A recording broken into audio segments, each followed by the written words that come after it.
है। सोचिए, आप गोवा के एक बीच पर हैं, रात का समय है, मस्त बॉनफायर जल रहा है और माहौल एकदम खुशनुमा और सेफ है। लेकिन तभी 19 साल के समर्थ को उसके दोस्तों से एक चैलेंज मिलता है। रात के घुब अंधेरे में अकेले जाकर गोवा के सबसे कुख्यात द मेलो हाउस की फोटो खींचने का चैलेंज। अब एक सिंपल सी मजाकिया शर्त कैसे एक भयानक दुस्वप्न में बदल जाती है, यही हमारी आज की इस केस स्टडी का मेन फोकस है। अब आते हैं फेज 1 द कैटलिस्ट पर। हर बड़ी डरावनी घटना के पीछे ना एक ट्रैजिक इतिहास होता है जो इन अलौकिक घटनाओं के लिए एक उत्प्रेरक का काम करता है। दशकों पहले इस पोर्चुगीज घर में 2 भाई रहते थे और उनके बीच नफरत इस कदर बढ़ चुकी थी कि एक रात उनका झगड़ा पूरी तरह आउट ऑफ कंट्रोल हो गया।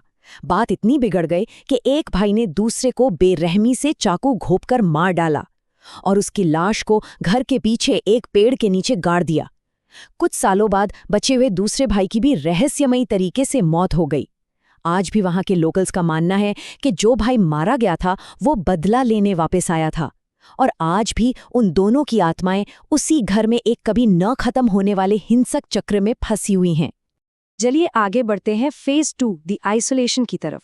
किसी भी इंसान के मनोवैज्ञानिक बचाव को, उसके साइकोलॉजिकल डिफेंस को तोड़ने के लिए उसे अलग थलग करना सबसे जरूरी होता है।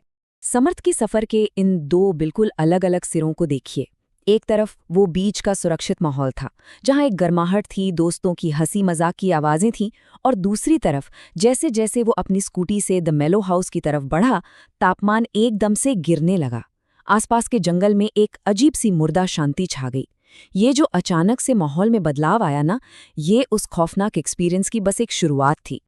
जैसे ही वो वहां पहुंचा, द मेलो हाउस का वो पुराना खंडर हो चुका पोर्चुगीज ढांचा ऐसा लग रहा था मानो वक्त वहां आकर जम गया हो। वहां एक झुका हुआ सा पेड़ था और उसकी हालत देखकर ही रोंगटे खड़े हो जाएं। उसके तने पर गहरे नाखूनों जैसे खरोच के निशान थे और उसकी जड़ें दीवारों को बुरी तरह चीरकर बाहर आ रही थी। मतलब मेन गेट के अंदर कदम रखने से पहले ही वो पेड़ ऐसा लग रहा था जैसे वो ना जाने कितनी जिंदगियां निगल चुका हो। और जैसे समर्थ ने उस घर की दहलीज पार की, डर का एक फिजिकल असर शुरू हो गया। सबसे पहले सीने पर एक ऐसा भारीपन महसूस हुआ कि सांस लेना मुश्किल हो गया। फिर हवा में सड़े हुए मांस की, किसी मरे हुए जानवर जैसी गंध आने लगी। हॉल की दीवारों को देखकर ऐसा लग रहा था जैसे बिना चेहरे और काली आंखों वाले अजीब से कार्टून उसे घूर रहे हों।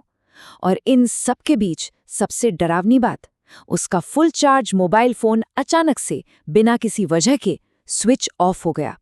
रोशनी का इकलौता सहारा भी खत्म। और यहीं से शुरू होता है फेज 3 द क्लाइमैक्स। ये वो पॉइंट है जहां साइकोलॉजिकल डर पूरी तरह से एक खौफनाक पैरानॉर्मल एनकाउंटर में बदल जाता है। खौफ का असली खेल तो तब शुरू हुआ जब समर्थ ने किसी तरह अपना फोन चालू किया और सेल्फी कैमरा ऑन किया। स्क्रीन पर उसे अपने ठीक पीछे 2 परछाइयां खड़ी दिखाई दी, लेकिन जैसे ही उसने घबराकर पीछे मुड़कर देखा तो वो लंबा अंधेरा कॉरिडोर बिल्कुल खाली था। फिजिकली वहां कोई नहीं था, लेकिन कैमरे ने जो कैद किया था वो सच में रूह कपा देने वाला था। और डर सिर्फ दिखने तक ही सीमित नहीं रहा। अचानक एक बहुत ही अग्रेसिव गुर्राने की आवाज आई, फिर एक खून जमा देने वाली चीख, दर्द से भरी एक पुकार, और फिर अंधेरे में 2 आदमियों के जोर जोर से चिल्लाने और हिंसक रूप से लड़ने की आवाजें गूंजने लगीं। ये एक ऐसा ऑडिटरी असॉल्ट था जिसने ये साबित कर दिया कि वो लोकल कहानी सिर्फ एक कहानी नहीं थी। दहशत के मारे समर्थ तुरंत बाहर निकलने वाले उस पेड़ की तरफ भागा, लेकिन बाहर निकलने के रास्ते पर आते ही उसके पैर मानो जमीन में ही जम गए, जैसे धरती के नीचे से किसी ने उसे पकड़ लिया हो। जब उसने नीचे देखा तो वहां एक कब्र के साइज का गड्ढा था जिसमें आधा सड़ा हुआ एक इंसानी शव पड़ा था। लेकिन सबसे खौफनाक बात बताऊं, उस शव का चेहरा खुद समर्थ का चेहरा था। सोच कर देखिए, जब कोई अपनी ही सड़ी हुई लाश को मिट्टी में धंसा हुआ देखे तो क्या हालत होगी। इस भयानक दृश्य को देखकर समर्थ के हाथ से फोन छूटकर गिर गया और तब अंधेरे में वो मरे हुए दोनों भाई मुड़कर उसकी तरफ देखने लगे। उनके सिर पूरी तरह कुचले हुए थे, गर्दनें मुड़ी हुई थीं और पूरे शरीर पर चाकू के गहरे घाव थे जिनसे खून रिस रहा था।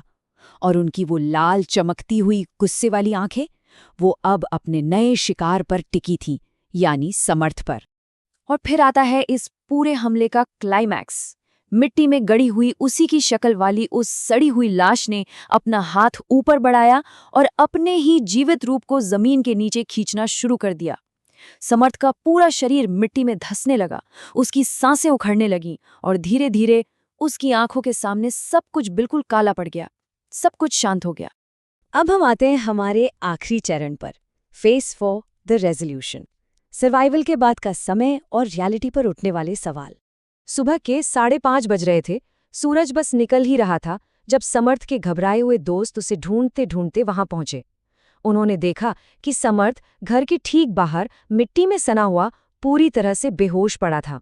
होश में आने के बाद जब समर्थ ने पानी पिया और अपना वो खौफनाक एक्सपीरियंस सुनाया तो उसके दोस्तों के तर्क बिल्कुल अलग थे। जैसे कैमरे में परछाइयां देखना, दोस्तों ने कहा कि यह बस एक ग्लिच या अंधेरे का धोखा था। वो चीखें और लड़ाइयां, डर की वजह से होने वाले ऑडिटरी हैलुसिनेशंस, और वो सड़े हुए भाइयों का और खुद की लाश का हमला, उनके हिसाब से ये एक कंप्लीट साइकोलॉजिकल ब्रेकडाउन था। मतलब उन्होंने इस पूरी घटना को सिरे से खारिज कर दिया। लेकिन कहानी यहाँ खत्म नहीं होती। जब वहां से निकलते वक्त समर्थ ने आखिरी बार उस घर की तरफ पलट कर देखा तो उसने उन दोनों भाइयों को खिड़की पर बिल्कुल शांत खड़े सीधे अपनी तरफ घूरते हुए देखा। इस एक मंजर ने समर्थ को अंदर तक इतना हिला दिया कि वो उसी दिन तुरंत गोवा छोड़कर चला गया और इस घटना का भयानक सदमा सालों तक उसके साथ रहा। तो फाइनली इस पूरे विश्लेषण के अंत में एक बहुत बड़ा सवाल हमारे सामने आता है। क्या गोवा का द मेलो हाउस सच में उन दो हत्यारे भाइयों की कैद आत्माओं से शापित है, या फिर अत्यधिक डर किसी भी इंसान के दिमाग को इस हद तक मजबूर कर सकता है कि वो अपनी ही कब्र खोदने लगे? इस बारे में ज़रूर सोचिएगा। लोकल सुपरस्टिशंस और हमारे ह्यूमन साइकोलॉजी के बीच की ये जो धुंधली सी रेखा है ना, असली सच शायद इसी के कहीं